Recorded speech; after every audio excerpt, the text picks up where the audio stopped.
kuya.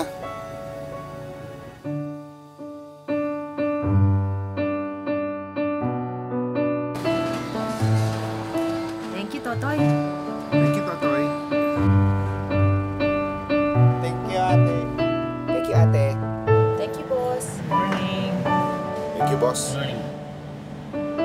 Si Totoy, pag naano namin yan, siyempre, pag nag-grocery kami, usually doon kami talaga pumipila sa kanya kasi napakamasayahin ng tao. One time kasi, may naiwan kaming isang supot. May humahabol sa amin. Yung pala si Totoy. Si ate kasi, kakaiba yung pagbati niya sa'yo. Alam natin, napaka-traffic. Pero pagpasok mo pa lang sa parking lot, sobrang nakangiti. Sasabihin siya, "Hi sir, kamusta na po kayo sir? Okay lang mabiyahe niyo." Yung mga simpleng tanong, pero alam mong concern yung tao. Yung sinasakyan kong van, madalas ko siya nasasakyan. Kaya ako gusto sa kanya kasi alam ko kay kuya na ingat ako. Okay siya makipag-usap, hindi yung tinatrato kanyang customer, trato kanyang kaibigan. Yung kasing guard dito sa condominium namin, boss ang tawag sa kanya, nakakatuwa lang siya. Araw-araw, wala siyang mintes na bumabati sa akin. Meron isang beses galing sa gimikan, so parang napainom. Di ko na alam kung paano ba ako nakaakyat. Siya pala yung nagatid sa akin. So, alam mo pangalan niya?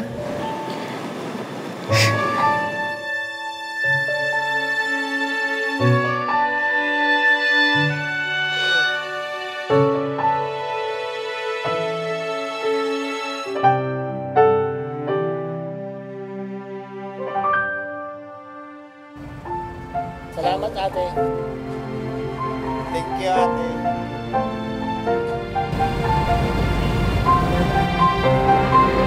Thank you, Jollibee! Paano mo po nalaman yung pangalan ko?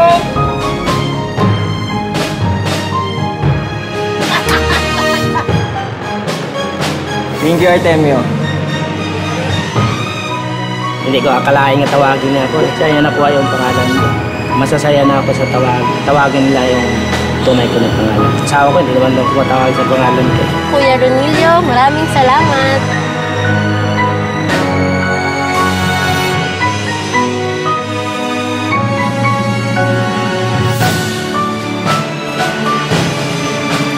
Salamat, Ivan Craig.